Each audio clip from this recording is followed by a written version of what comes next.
All right. I think we figured it out. I think we figured out all our technical issues. I'm Justin, and this is Owlbear Soup. Welcome. This is Richard. It's Owlbear soup time. I I got a great tweet today from Owlbear Tabletop, and they were like, "Is the soup is for the owlbears, right? It's not it's not that the owlbears are in the soup." To which I said, "What is it?" I said, "What?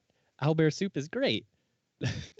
Which is a good answer to that question. It Was is. was any clarification needed, or Uh, uh, is that you know, I, I was going to kind of continue to drag it on because they then replied to me and said, well, that doesn't clear anything up. That was a pretty, you know, unanswering answer.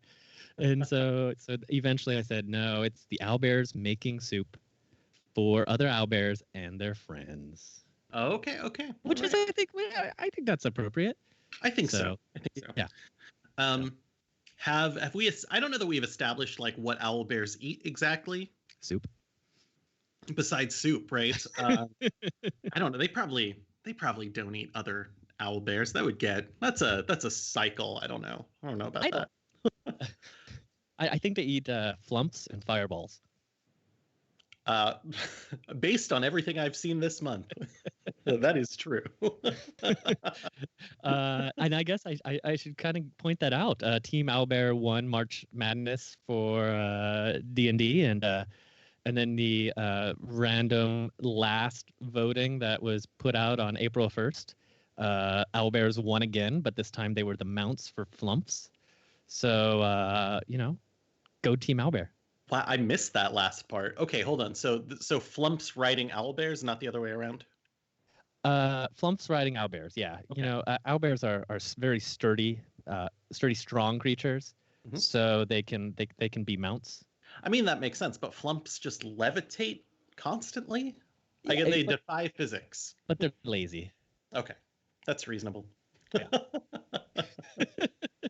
Oh my gosh, that's fantastic. There were so many images being created for Team Owlbear. That was really impressive. I know there was like a concerted effort on everyone else's part, but I Yeah. don't know how you beat Team Owlbear, honestly. Uh, Fireball I was a good I good. I was worried about Fireball. Like, I figured, the I made that joke last week. Never mind. I figured we had the bag of holding in the sack, right? So, but Very it's good. the Fireball that I was really worried about. Which makes sense. If this was Magic the Gathering, Fireball would have Right. won. Yeah. But it's not. Classic. It's D&D. Oh my goodness. I'm so glad all that happened though. That was fun. Yeah. It was a fun way to spend March, is watching that come through Twitter. It's the best use of Twitter all month. Agreed. I don't know like that there's any other reason to use Twitter other than to perpetuate the superiority of owlbears. Right, right, right. Well, good. Okay. Well, what else have you been doing with your week? Well, So let's see glad. here. Yeah, so I've been doing the DJ streams. I did a few of those, but we're not here to talk about EDM. I had my second Okay. Roll20 session for Dungeon of the Mad Mage with my home group, and some of these people I've been playing with for over 10 years in this group, and then some of them I've been playing in this campaign for I think 2 years now. Yeah, it was this campaign group. We did a different campaign before, and I feel like the Roll20 this last session, it really started to kind of come together is in as far as us understanding like the technology and being able to use it, and some really interesting things are just kind of happening organically that I kind of wanted to happen, but I wasn't pushing for, and that's kind of like extra role playing happening in the chat. So, what I mean is, we're doing the voice Mhm. stuff, we're directing our characters, we're moving stuff around. But meanwhile, people are using, emotes in the chat to say, oh, my character does this, my character does that. And then there's like some like inter-character conversation that's happening there. So it doesn't interrupt the play at the table, the focus play, but it's still happening, and I think that's fantastic. And I Yeah. really really enjoyed that aspect, and I think it's going to be a great way continuing to go forward, and then hopefully we can bring some of that back to our tabletop experience as well. Oh, that's interesting because I love that, right? It's because Yeah. now you have this multiple communication stream, and I've noticed something in a game that I played this week as well that was similar, right? Sometimes they're making jokes that they just don't want to say out loud because it would get in the way, Yeah. right? Hmm. But you can respond to it. You can have a little thing. I saw some people like telegraphing what they were going to do on their turn as well, just typing, "I'm going to do this," or Hmm. "I know you're working with. We split the party a while ago. I know you're over there, but I want to know about this." Yeah.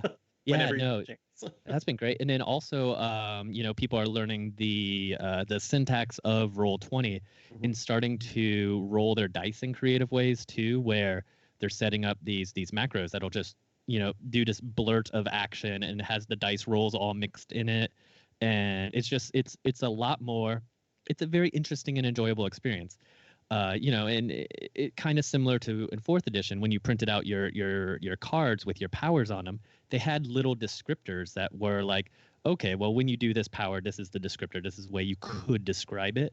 And so now Right. people are kind of building those cards out of their normal abilities that they do often.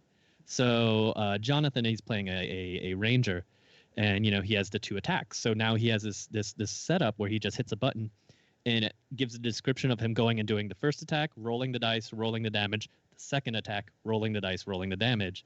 Wow. And it's just one button and boom, right? It's so good. And then Fletcher, I think he's working on one for his Eldritch Blast because he's a warlock. So, kind of Mhm. going to be the same thing. And then yeah, it's good. Wow.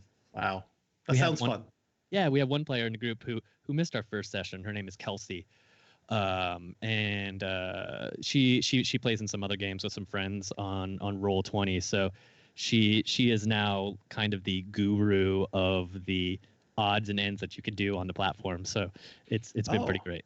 that's also good because it means it's not you at the same Yeah, time. So you're not doing tech support and running a game. yeah. So that's been really good. And then everyone else has used Discord more than I have. So we also have Discord going, and that's what we do our voice chat through. I haven't tried to do it through Roll20 yet. I know there's the option to do so, but I've heard kind of mixed reviews at it. Sure. And I mean, Discord is perfect for that. So Yeah, you might yeah, as well. Cool. absolutely. So, oh, You, I mean, this has been good. You convinced me last week. So I have taken the step. I've grabbed the Master's Vault, which is one of those mhm. free intro adventures. Yeah, And I will hopefully be running that soon once I get a crew who wants to check it out. Okay. Okay. count I've me in. got one. I really want to experience Roll20 as a player. I really enjoy running the game through Roll20. It helps me because I'm also a DM who likes to spread out. Um, so yeah, but yeah, I would like to really play at least like a one shot to kind of feel what it is from the player's perspective. Mhm. And honestly, like see how somebody else runs the game on Roll20. Like, that was kind of we both come from organized play backgrounds, and that was always Yeah. something that I really enjoyed about organized play was getting a insight into the way other DMs ran the game and the way other players played the game. I think that helped me grow as a DM and grow as a Mhm. player. And so, yeah. I'm just remembering I got asked to in Pathfinder Society run like a how to GM session. Yeah. And so I came up with all my things and I had all these ideas about what I liked about GMing. And I totally hear you. Everyone's got their own style, right? So Hmm. I get to the session and our adventure captain came up to me and was like, "Look, we asked someone else to help you like to also lead this session." And I was like, "Oh, I thought it was just I had a whole thing ready." And they were like, "Well, and so I walked into the room and this other guy had a whole different plan, like different focuses on what he thought was important in Oh, cool. game mastering, which was pretty cool for me. I basically like sat back and was like, we're a little at odds, so do your thing because I want to know, like I want to experience this different thing. His was very like you've got to have the mechanics mastered, and I was Hmm. going a totally different route. Yeah. But it's really interesting because it's all about priorities. But organized Hmm. play was such a good way to see all those, and I just remember that moment of being like, oh, we both have different plans about how to run a game, and I've never Yeah. thought there was one true way since that time. Mhm. Yeah. I always remember like going to cons and like playing for 3 days straight, from wake up till pass out, and just getting that experience of all those other GMs. I definitely saw the ones who are super focused on mechanics and the ones who are super focused on not mechanics. Yeah. And the games Yeah. play out very differently sometimes, and sometimes they don't. Sometimes Right. they go the same place, and it's very Yeah. cool to see. Yeah. Nice. So, I touched up briefly on what I did this week, but there is one thing that really stands out to me about what you did this week, and that is you ran this amazing workshop on Fantasy Age. Yeah, yeah. I'm a big fan of Fantasy Age. I love the system. The Age system is a ton of fun for me because it's a active. I don't know. Here's the thing I like in role playing, right? I love systems because they all do different things differently, right? We were talking about that last week a little bit, Yeah. right? Like if you want sci-fi, run this setting because it's got these cool rules that they wrote just for that, right? Mm-hmm. There's a game I've never played that lets you role play as the writers of a TV series, like it plays out over a season. Interesting. Right? You don't play that game in D&D. You play whatever the heck that game is called. Honey Heist, right? You just play Honey Heist. Yeah. But Fantasy Age is really good for very active cinematic combat scenes and action scenes because there's these stunts, right? And so I got excited because I'm going to be running a game in May for Saving Throw. And so I've been, planning my adventure and being like, oh no, I got to teach everybody how to play this game because it's different enough. And if you just showed up and I gave you a character and I said, here we go, we're going to play, that stunt system might not be as active as we want because we're all kind of like, how does this work every time? And okay, it has that potential to be a little fumbly just because it is a little hefty. And so I just decided to put this session up and I, posted it on Twitter. I promoted it in like Green Ronin's Discord and a bunch of those folks came in, which was very cool. Nice. But what was that? It was like an hour long or something. It was a lot of fun. Yeah, I caught parts of it here and there. I know Aubrey watched most of it, if not all of it. Whoa. Yeah, and one thing I was kind of curious, and this is with me popping in and out. Do you roll stats for it? Like you physically roll stats, or is there a point buy system in it? There is also a point buy system, right? It's like every, I don't know, D&D based role playing game. They're always like, of course you can roll your stats and you can roll them all in order, just like we did back in the days of yore. But I think that I kind of like it in Fantasy Age for some reason. Mostly because, the difference between in D&D, the difference between a 14 and a 16 matters. Right. And okay, that range is still like every 3 numbers is a bonus in Fantasy Age, so the swing isn't as huge, right? 9, 10, and 11 I think are both I think they're all I'd have to count, maybe 1s, maybe 2s, right? But these big scores that are very specifically different all vanish. So if you roll a 15, 16, or 17, those are all great. They're all going to end up as 3s, and that's it. So rolling is kind of fun because because it is an average, you still get close to what the point buy would be. I think you've got 9 stats instead of 6. Yeah, someone can get totally, it's like we've all rolled those stats. You tear that character up and you move on. Yeah. But there's something to me. There are enough random tables throughout character creation that you could make a fairly random character and it would be playable and you'd still have enough choice in there that you could still make it what you wanted to. Like it could fit your initial concept, kind of, sort of. I've never had good luck rolling stats. And yeah, no, exactly like Levi Moat said in the chat. It's like, oh yeah, no. Now I've rolled poorly, and so my options are I get to be a farmer. Yeah. That's awful. Right. Yeah. And that's pretty much 90% of the characters that I've rolled the stats for. And then I have that one superhero that, is all like 17s and 16s and 18s. But most of the other ones were, pig farmer. Pig farmer was the appropriate mini for most of those ones that I rolled the stats. Oh my gosh. I remember playing a game of Hackmaster. Was it Hackmaster? It might have been, right? You're supposed to roll because you're the worst. And our DM made us play level 0 characters. Like we were NPCs leveling up to be first level. And that first adventure was one of my nightmare scenarios. Like I couldn't do anything. I wanted to be a druid and I didn't have any abilities. I just had a stick that I couldn't use very well. It was awful. It was hard. Yeah, the last time I did rolled the stats for a character, my old roommate and old co-host of Going Last, Ian, he was running 2nd edition Temple of Elemental Evil. and we were rolling stats. And I might as well have been a pig farmer in that one. Yeah, totally. Absolutely. I think that's hard. Yeah. On the benefit of Fantasy Age, one of the things you get to do is every level you're increasing one of your stats. And every level you're gaining like a focus in an ability that you really want. So, if I'm not good, if my fighting is only a +2 at first level, but I want it to be higher, second level I can make it a 3, and I can take a focus in, heavy blades, if I want, and then I'm up to a +5. So the changes are pretty quick, and that's a game I recommended it on the stream. Like, you should almost level every single adventure, even if it's make it 2 sessions if you want. But D&D, it's okay, online play. Pathfinder, at the very least, it was supposed to be 3 sessions and you level, and that's kind of in my brain still, is that 3 sessions and you should level. I would go faster in Fantasy Age because you get these very dynamic changes constantly. Like, you make so many choices when you level that, the little bit of randomness at the start kind of goes away. Yeah, I like aggressive leveling. I think that's fun. With 5th edition of D&D, I've used a bit more aggressive leveling than I did in 4th edition and 2nd edition. And like I've mentioned before, I didn't really ever play much 3rd edition. But so what I do typically for the first 5 levels is the first session is 1 level, then it's 2 levels for second, or 2 sessions for second level, 3 up to 5th, and then after that it becomes story motivated.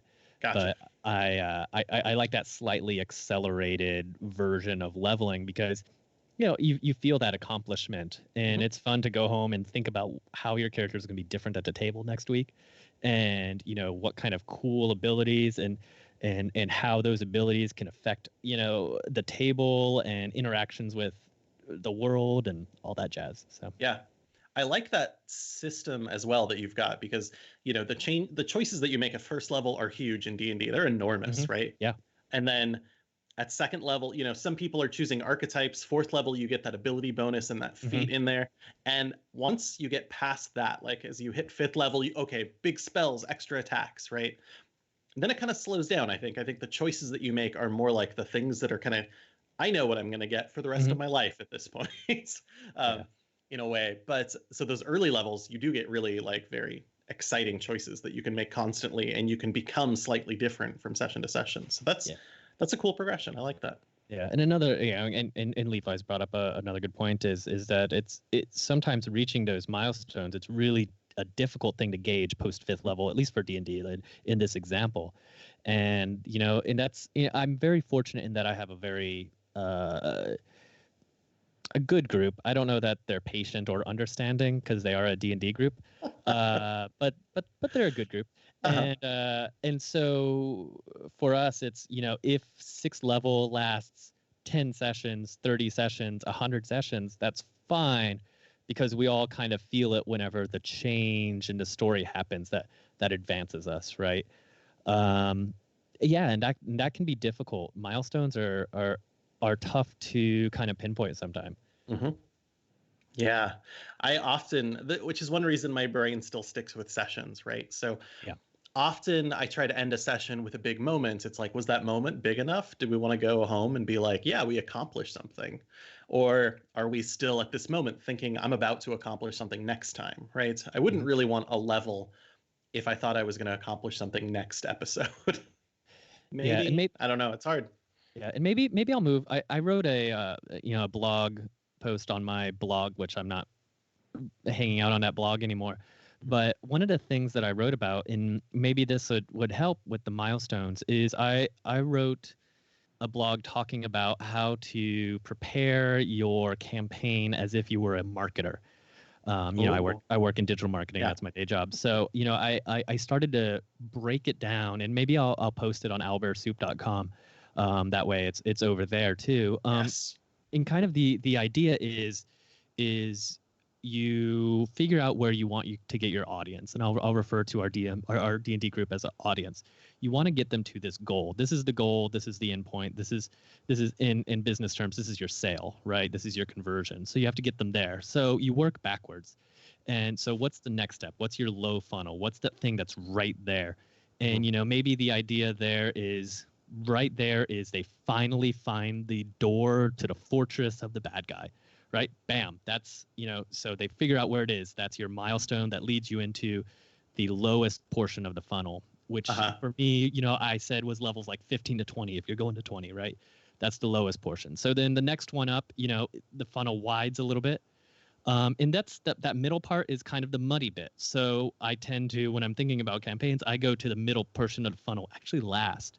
So I start at the end. I want to know where people are going, the muddy bit in the middle, and then how do they get there, right? The starting portion, right? Like how do they come together?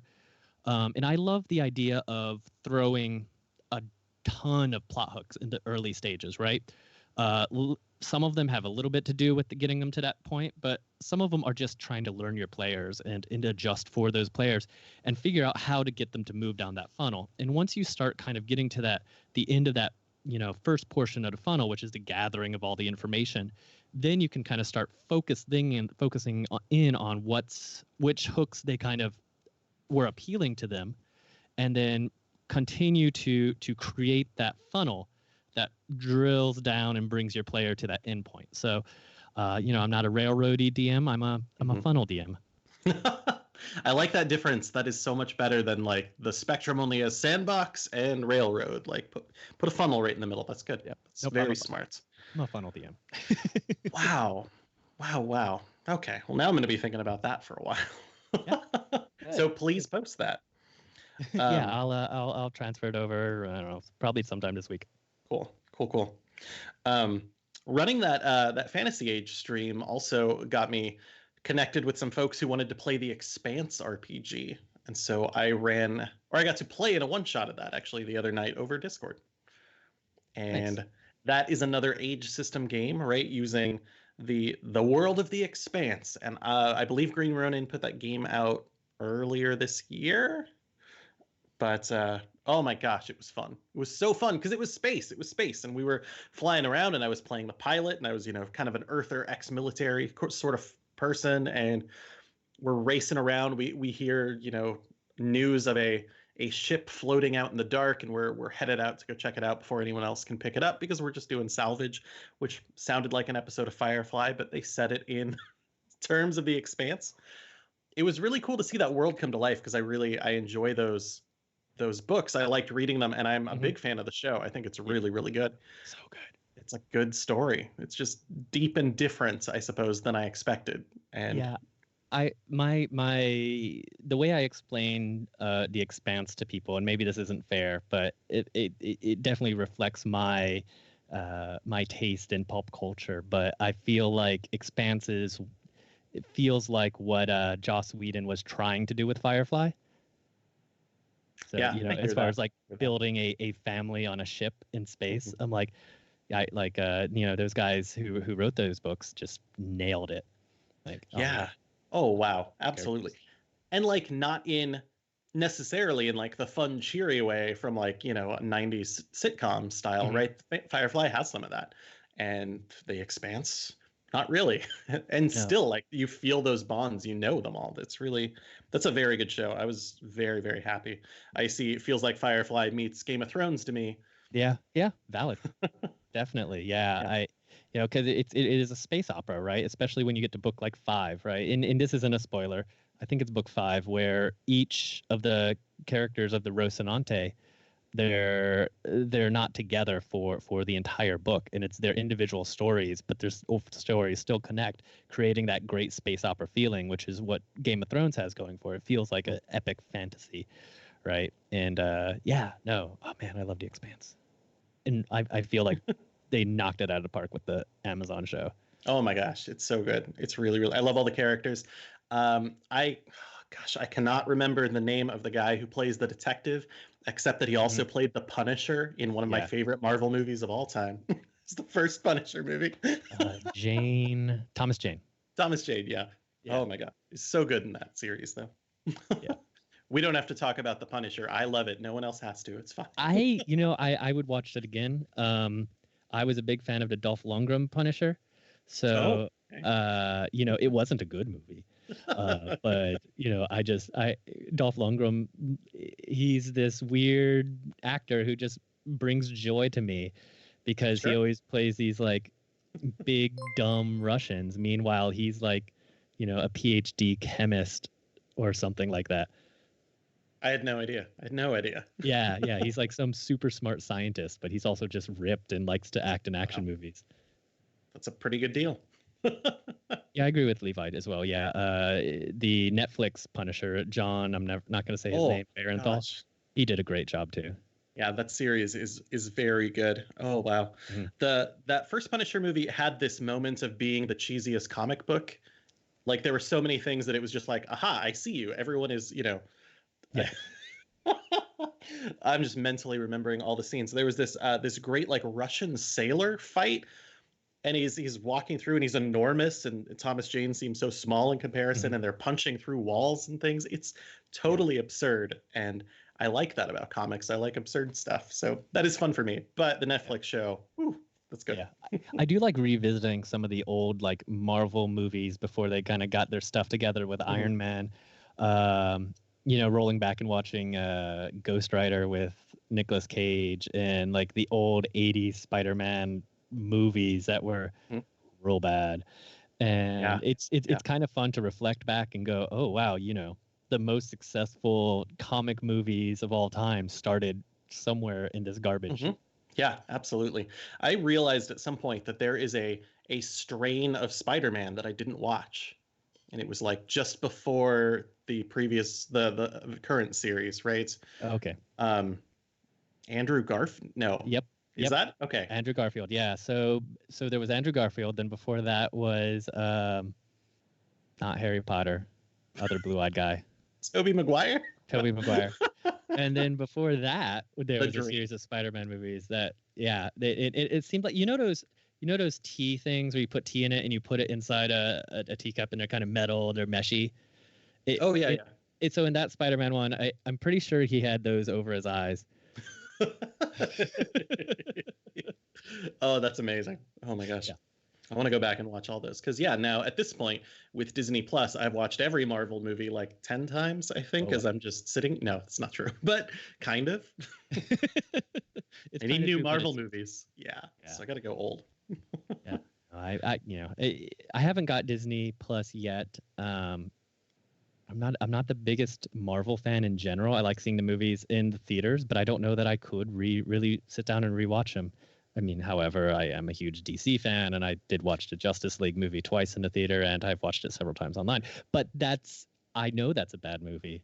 I still love it because it's the characters I love. That Flash is incredible. I'm going to say it. I'll stand by it. Yeah. I keep hearing that they are still working. Like that actor is trying to create a Flash movie. I wish I had more on that, but off the top of my head, right? Like trying to write a script and come up with it and make it true to that version of the Flash, which I thought was very cool. Yeah, well, I think in the TV show and the WB show, which WB produces the best DC like live action content that exists, except for the DC Universe app, but we could talk about that a little bit too. In the Flash, like they do the big crossover with all the shows, and I guess the Flash from Justice League made a crossover with the Flash from the WB show somewhere in there too, because they were dealing with the multiverse and stuff. I didn't find out until like after it had aired. I probably should go back and watch those. But yeah. I watch those after the fact on Netflix, and once the whole season is out, and it's always like, I'm gonna watch this one it's the crossover. Okay, where was part one? And then find them all and try to piece my way through the story. But I do want to watch the latest one. For me, it's because Brandon Routh gets to put on a Superman costume again. Yeah, I saw that too. Yeah. The DC Universe streaming app. Yeah, it's not for everyone. I think it'll be better for most people who wait for HBO Max. But I love DC, so we have it. And I mean, Swamp Thing is probably the best comic book show ever. Oh wow! In my opinion, right? Because it nails the character perfectly, and it creates this interesting world. And Swamp Thing is such a strange character. It's so hard to imagine him being the main person in its own series.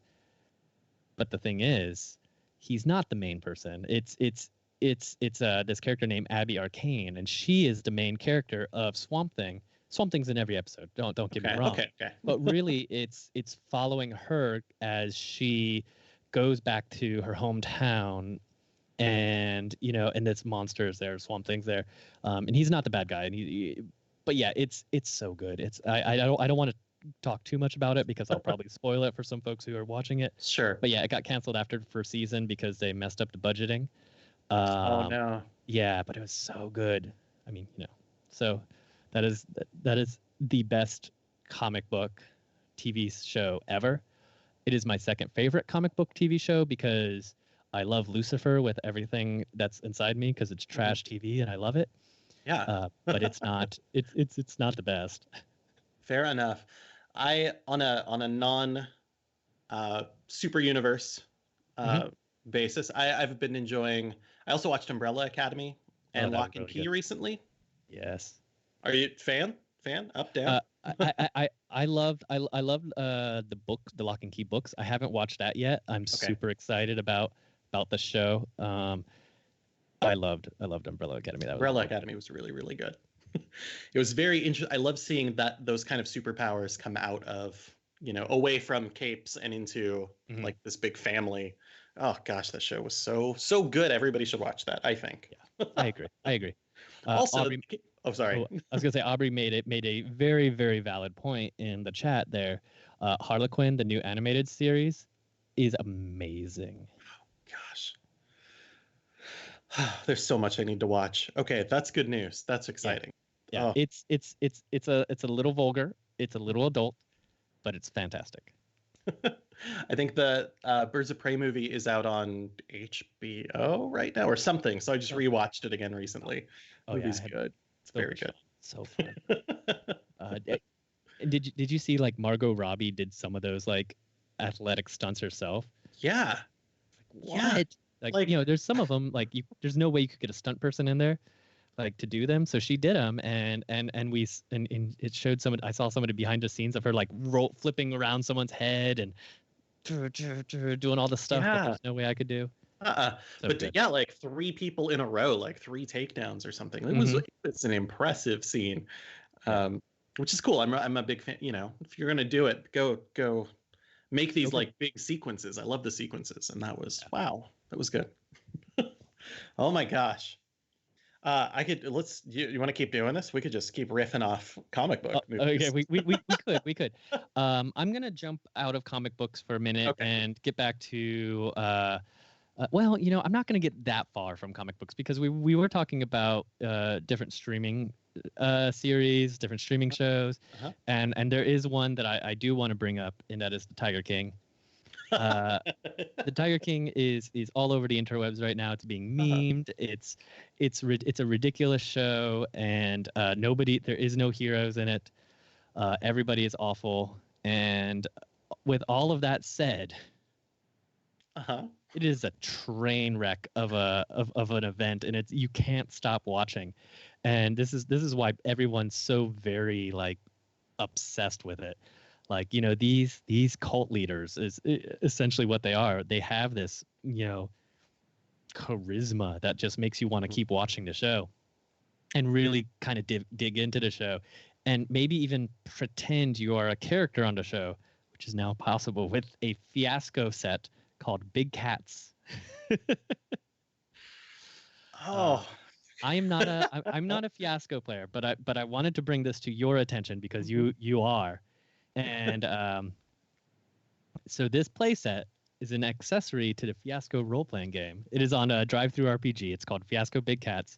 The little catchphrase, inspired by the documentary series Tiger King. This playset explores the wild world of privately owned independent zoos and larger-than-life figures who operate them.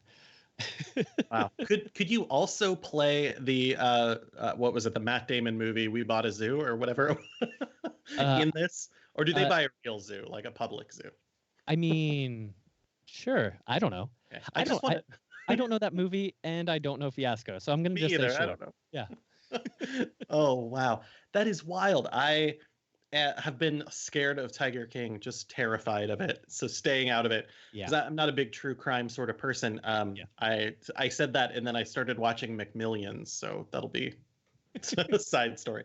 But wow, how wild. That would be so fantastic because that sounds like it should be a Coen Brothers movie, and Fiasco's good at that, right? Yeah. I'm sure everything starts out wild and then goes wilder, and then no one is happy at the end.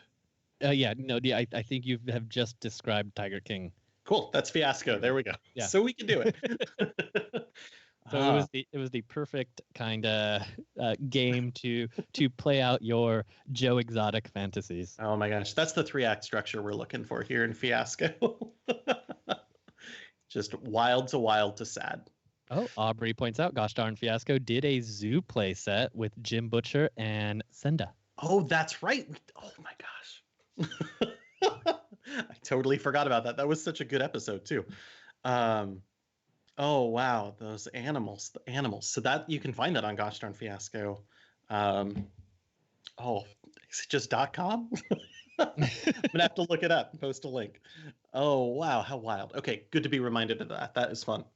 Yeah. Have you seen McMillions? Do you know of McMillions? No, tell me about McMillions. So this is about the Monopoly game that McDonald's put on, right? And apparently I had to watch this because it was based around a game, and I was like, cool. And the entire tagline is that basically for 10 years, there were no real winners of the McDonald's Monopoly game. No one won the $1 million except for a small group of thieves.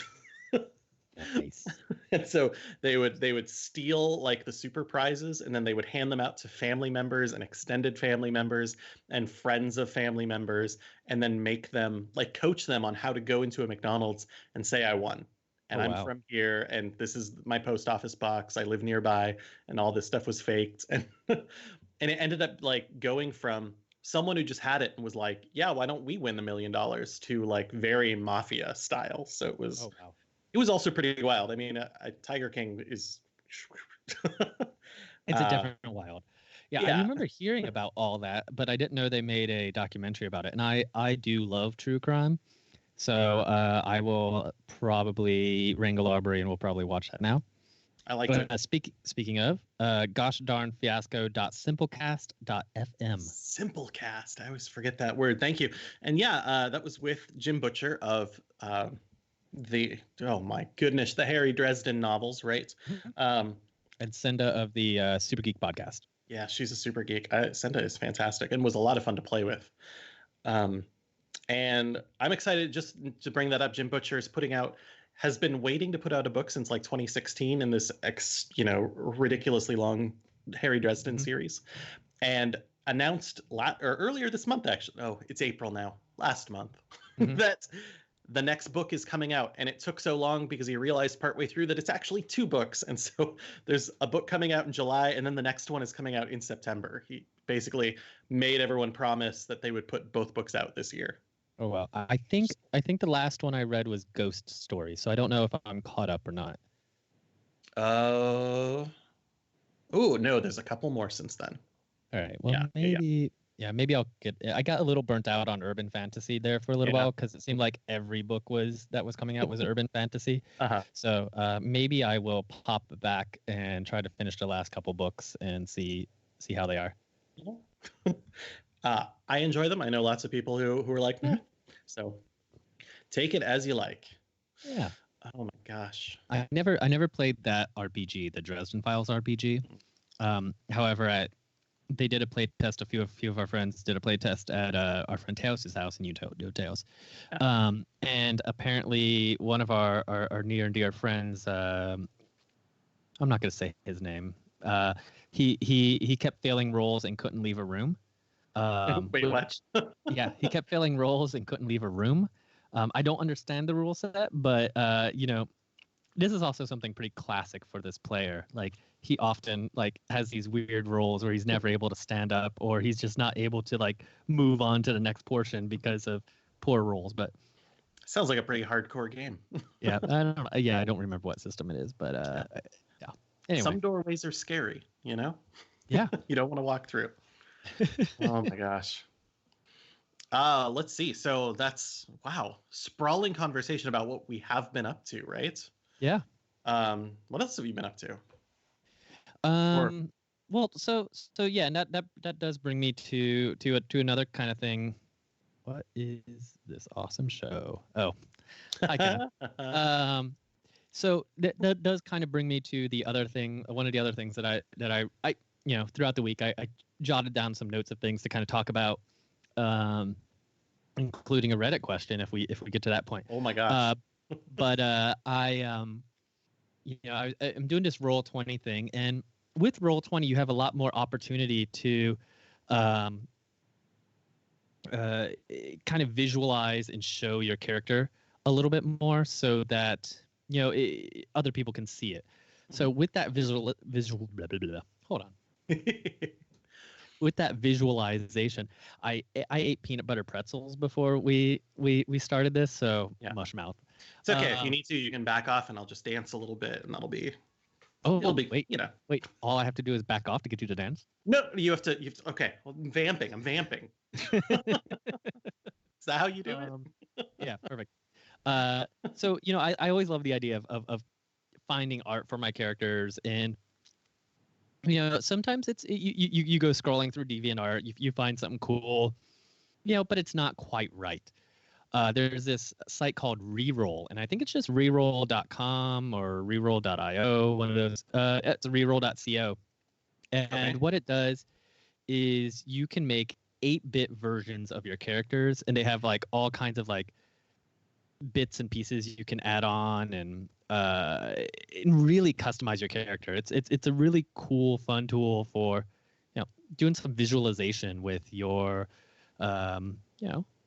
your Roll20 session, as it were. They have things like goblins and dragonkin and humans and elves and dwarves, and then you can customize like the hats and the armor and the like backpack and what weapons they have and what weapons they have in what arm. And then you can do things where you either just have them on a blank background, or you can have them kind of like on a little hill showing like a little bit of scenery. Mm-hmm. Oh, it's a really cool tool, and I've and that's part of also why I need an excuse to play a Roll20 game is that I want to use that tool so that I can make a sweet character. That sounds good. I like that because the point of it is to show off the character art. Mm-hmm. I have been using Hero Forge to make the miniature of what my character would be like, and then use that just as art. Yeah, exactly the same thing, right? Yeah, I've done that with so many characters. It's like it's cool, but I do like the pixelated versions of these characters. Yeah, that's a cool idea. It's kind of fun. Yeah, so, I will check that out. So whenever you run that game, mm-hmm. just know I'll have an 8-bit character from reroll.co. That's fantastic. I like it. Now I just want to make some 8-bit NPCs. There we go. Because I do love a good visual. Just being able to be like, you meet this person. Yeah. Because then you get to know some things about that person right away. Yeah. Kind of. And I'm a big fan of visuals. And one of the fun things that, going back to how much I love Roll20 at this point, you can create just a library of visuals and then push those to your players so that they all can see it and they all have access to it. It's pretty great. Mm-hmm. Anyway, I like that in Discord. Discord, I do the same thing. So okay, yeah, I haven't tried it in Discord yet. It is fun. I got together with a group of my board game friends and we played a game. Do you know the game Sparkle Kitty? No. Maybe. It's a party game, and it's made by a friend of mine down here, Manny Vega, and it's by Breaking Games. And basically, the whole idea of it is that you play let's see, I'm trying to make sure I remember the right version. You are playing a princess that is trying to build your tower. And the way you do that is by casting spells. You have all these cards, and they just have words on them. I don't have my copy here. I would just show you.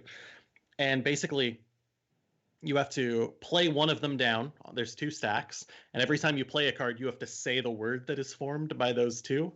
And so, like Sparkle is one and Kitty is another. But there's all sorts of ridiculous words in here. And so you're using this to like cast spells. And you want to do things like, it's kind of Uno styles. You can't play the same color on the same color. You can't have the same symbol, stuff like that.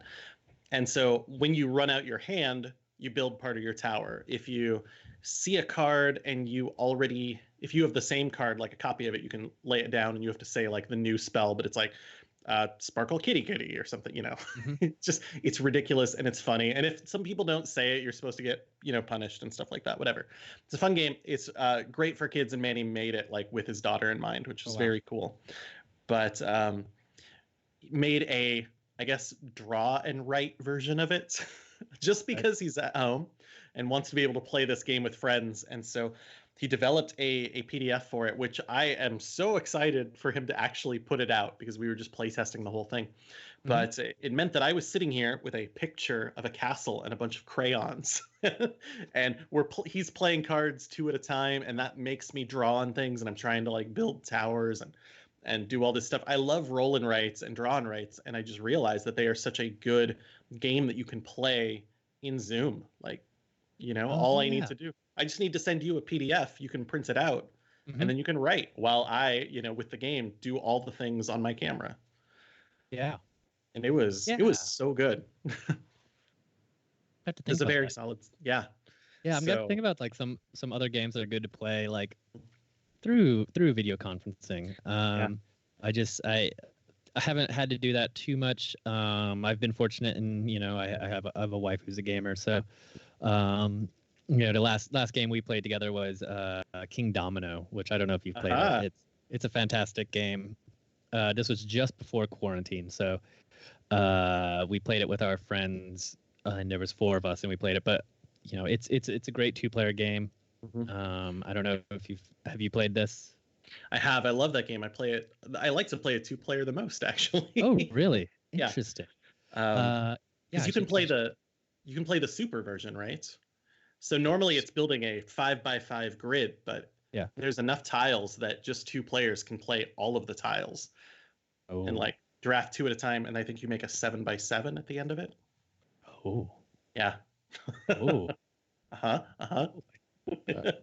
I think I need to go. Oh, okay. Well, bye. King Domino, everybody. You should buy it somehow. Yeah, I don't know. We got a couple game stores doing delivery. Some don't. We were talking about party games, and you know, Cards Against Humanity is the party game that everyone's bored of playing, and Cards Against Humanity. It is what it is, right? I remember coming on early and playing a lot of it, and now it's hitting that point where it's more fun to watch other people play. But some of the appeal has kind of gone, and you know, we're all locked down with our families, and some of us don't have families that we can talk about some of those things in that game about too, right? Yeah, some of that stuff is pretty blue. So they have released a version. It's currently only print and play, and now there is the Cards Against Humanity Family Edition, and that one, while some of the, you know, I don't know, my family was weird. Like we played regular Cards Against Humanity around the table, but the Family Edition, it's kind of hilarious because it's all, well, it's not all, but there's a lot of just poop and pee jokes everywhere. That's most of it. That's what I would expect. And Levi, I agree. I played Apples to Apples like, you know, people play Cards Against Humanity when I first started playing Apples to Apples.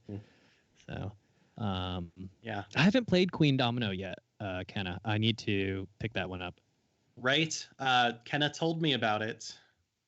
It has a market in it, so there's like totally different things, you know, mechanics that I haven't seen yet. But yeah, I want to check it out. They have some cool expansions, so I'm pretty into that style of game. Less so the party games, but I do think the Family Edition of Cards Against Humanity is in the same vein as Cards Against Humanity, but it's a little easier to, you know, to present to family members who maybe aren't quite as vulgar, and it came out at the right time, right? You know, people are trying to find ways to keep entertained around the house, so. Anyway. Yeah, and it's a good time to remember that, you know, farts are funny. Yeah, they are. I think this game will help. The way I always win Jackbox is with poop jokes, because poop is funny. Oh yeah, absolutely. On on the King Domino note, a game Yeah. that a 2-player game, there we go, that we enjoy a whole lot is a game called Welcome To, and it is another game. It's uses cards. I don't want to say a draw and write game because that makes you think you're going to be drawing, but it's a roll and write with cards. There we go. Oh, okay. And you are designing a neighborhood, and there's a couple of goals about how you do it. But basically, you have a whole bunch of houses in 3 rows, and you're like building fences around them and upgrading them with pools and building parks and things like that in an effort to gain the most points. Oh, wow. And so it's not directly competitive like King Domino. King Domino, if I take a tile, you can't. I mean, we could play the exact same way if we wanted to, but it's a lot of fun. It has that decision-making element to King Domino that I really like.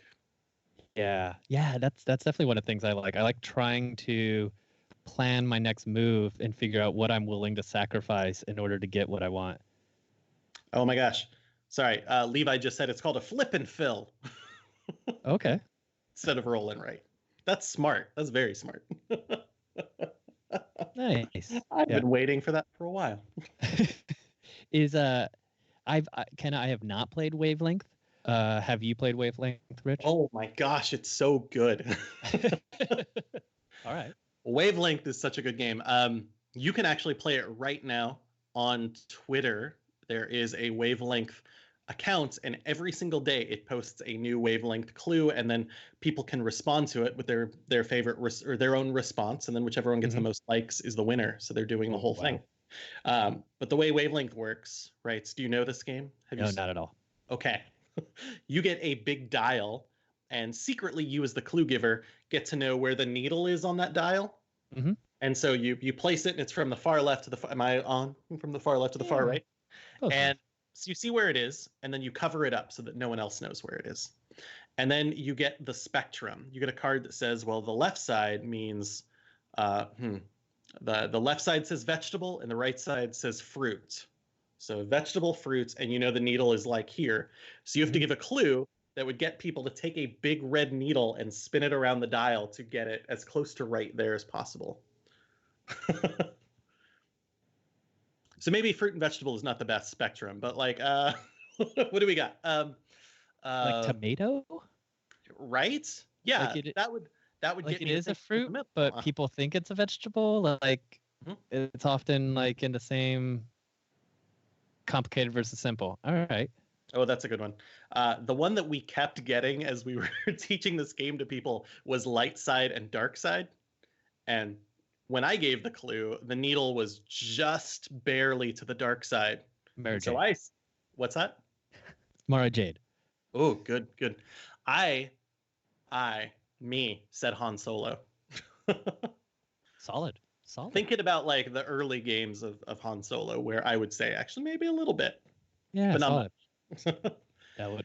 Yeah, not everyone would have gotten to Mara Jade reference. So yeah. But actually, they missed it because they were like, "Well, Han Solo's a hero, so clearly, let's crank it down here." So yeah, such a scoundrel. But that's the whole game, and basically, your team is trying to guess where it is on the dial. The other team has the opportunity to score by saying whether they think the actual answer is to like the left or the right of where you chose, and they can get bonus points that way. That's the whole game. You play to 10. Oh, nice. Wow. Fire Iron Fanatic is letting us know that the daily Wavelength is not a sandwich versus a sandwich. Leaning heavily towards not a sandwich. Hot dog. Okay, so this one's... I always, for this one, like I never know exactly what I want to say. Taylor, hot dog. Hot dog there. I would go fire engine. Right? I would go for something the concept of family. Europe, yeah. Okay.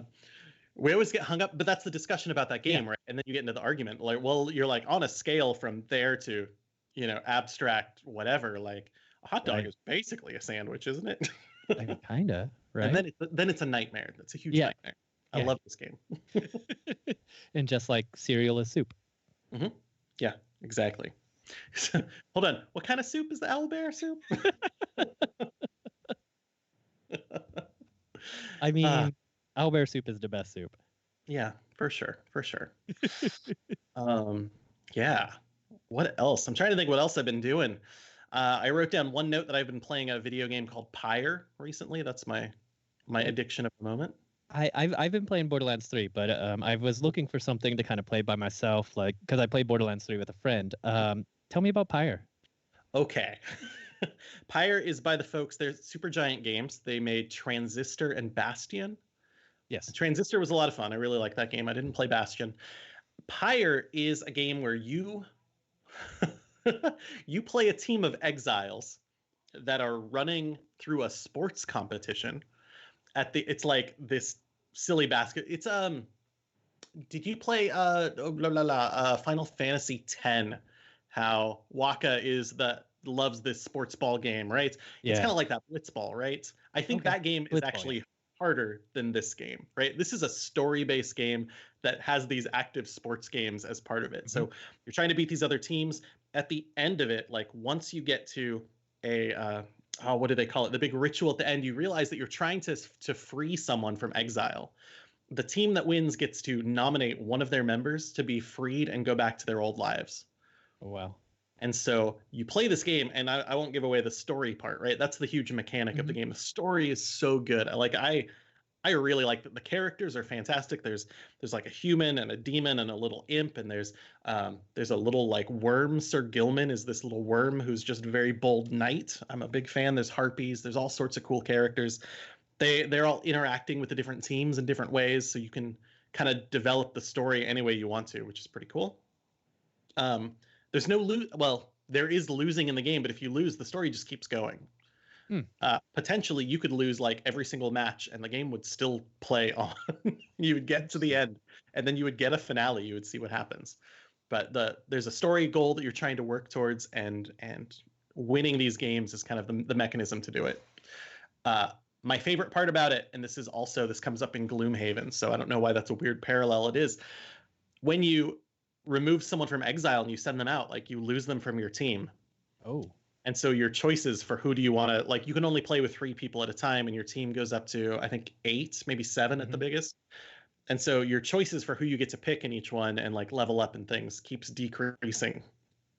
And the people you have to send home always have to be one of your most experienced members. Oof. Is this a PC game? Is this on Switch, PlayStation? I'm playing it on PlayStation. I'm sure it's on Steam as well. I bet it's not that complex of a game. I would have to check, but I would not be surprised if it was everywhere.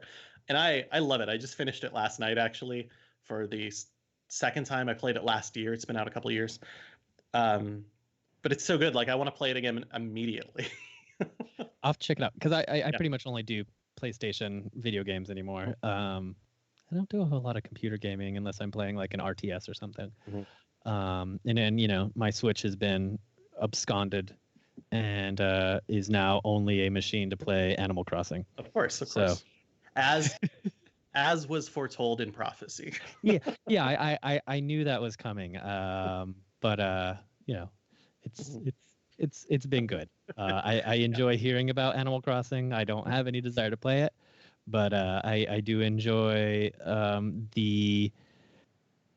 the economy being explained to me as to why someone needs to go to someone else's island to sell turnips. Exactly. As opposed to just like making their own turnips and the rotation of thing. I don't know.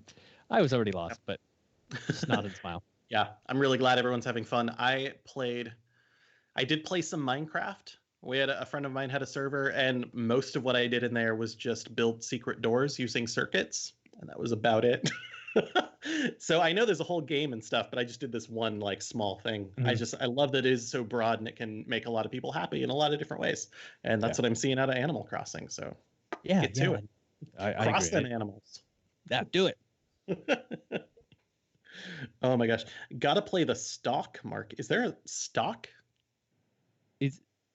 That seems like a pun, and I don't know if Five Iron Fanatic is making a pun or if that's actually how the game works.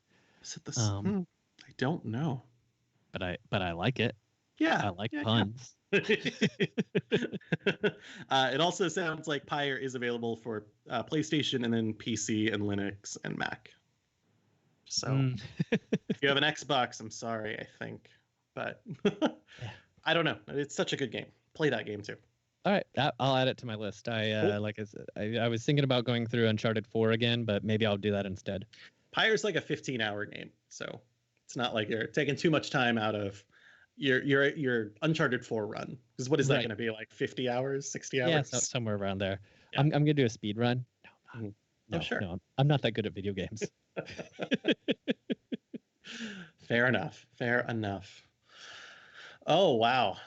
What else? What's my other note on here? Have you watched Onward? I have not watched Onward. Okay. Once again, that's Disney, right? So right. Disney Plus. And I don't know. I haven't watched it yet. Maybe we'll see if we can purchase it through Amazon Prime or Apple or something like that and watch it. But I'm thinking about checking it out. Like when I saw the pictures immediately, it was like, okay, blue teenagers, and that was that's all I knew. But I keep hearing that it's like a love letter to D&D specifically. So okay. I will be checking that out, and I'll report back. Well, hopefully next week. Yeah. Yeah. And speaking of next week, I think we're kind of nearing where we have established would be our endpoint. So right. What do you got cooking this upcoming week? Besides watching Onward, let's see. This week I need to be finished. I gotta write, and I gotta play some games. So I'm gonna be looking for some folks to play. Oh gosh, some Fantasy Age, I think, and some Empyrean Investigations, and hopefully learning Roll20 at the same time. So those are all my missions this week: is write and play role-playing games. Awesome. How about you? Yeah, so I have my DJ streams here on Twitch at Dread Pirate Rabbits on Tuesday and Thursday at 7:00.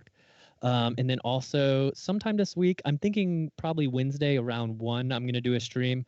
I don't know if I'm gonna do it from Owlbear Soup or Dread Pirate Rabbits, but since Team Owlbear won, I am going to sit down and I'm going to paint some minis, one of which will be an owlbear. I'll be testing out contrast paints from GW. So if anyone is interested in seeing how those go on, I haven't done it yet, so I'm going to give it a go, and I think that should be fun. So that sounds really good. Okay, I'm excited for that.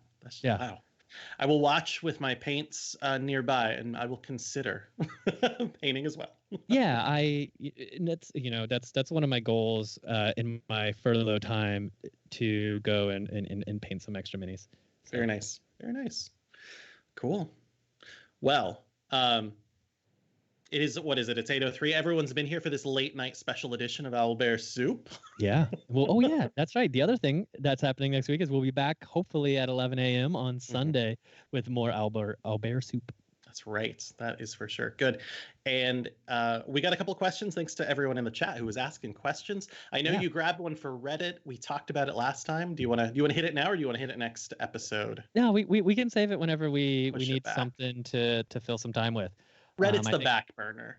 Exactly. Yeah. No, I think it'll be fun to occasionally be like, hey, I saw this question on Reddit. Let's hit it. So yeah. Good. Well, then I won't look at Reddit, just so I'll be surprised. Or look at Reddit. I mean, perfect. All right. Cool. All right. Well, thanks everyone for joining, and you can find us on Instagram and Twitter. We are at Owlbear Soup. You can also come check us out here on Twitch every Sunday at 11 a.m. And that for those who are listening when this becomes a podcast and a YouTube video later, that is twitch.tv/Owlbear Soup. /Owlbear Soup. Owlbear Soup. All right. Thanks, everyone. All right. Good night.